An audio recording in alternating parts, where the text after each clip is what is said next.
नमस्कार मित्रांनो, श्री स्वामी समर्थ.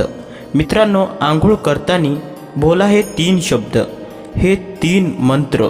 मित्रांनो, कितीही मोठा रोग असू द्या, कितीही मोठा शत्रू असू द्या किंवा कितीही मोठं संकट असू द्या, सर्व संकटे ह्या मंत्राने पळून जातील.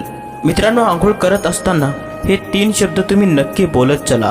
अगदी दररोज नित्यनेमाने लहान मुले असतील तर त्यांच्यासाठी हे शब्द, हा मंत्र तुम्ही नक्की उच्चारत चला आणि त्यानंतर स्नान करा.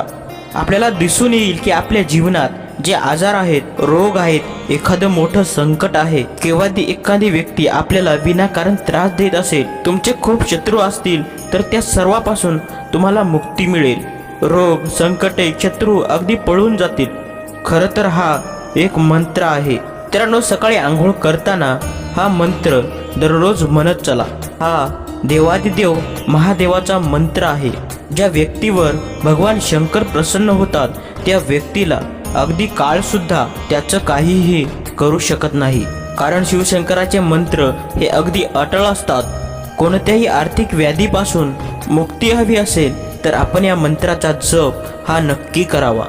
जप म्हणजे केवळ एकदा उच्चारण करायचे आहे मित्रांनो, पण उच्चारणाची जी विधी आहे ती अगदी आणखीन समजून घ्या. मित्रांनो, आज जो आपण मंत्र सांगणार आहोत, जो मंत्र आंघोळ करण्यापूर्वी, तो मंत्र महामृत्युंजय मंत्र. आपल्यापैकी अनेकांनी देखील हा मंत्र ऐकला असेल, मात्र त्याची विधी कशी आहे, त्याचा वापर कसा करायचा हे खूप लोकांना माहीत नाही.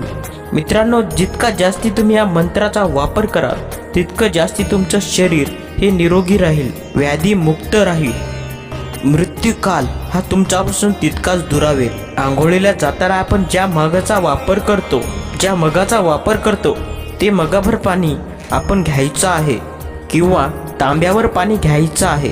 त्यामध्ये आपली उजव्या हाताची जी करंगळी आहे, म्हणजे शेवटचं बोट, ती करंगळी बुडवून आपण हा मंत्र उच्चारायचा आहे.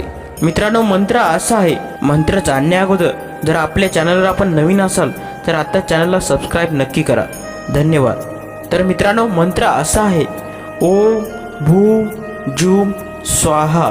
मित्रांनो, मंत्र परत एकदा ऐका, ओम भूम जूम स्वाहा. मित्रांनो, 18 वेळा या मंत्राचा जप करायचा आहे, उच्चारण करायचं आहे.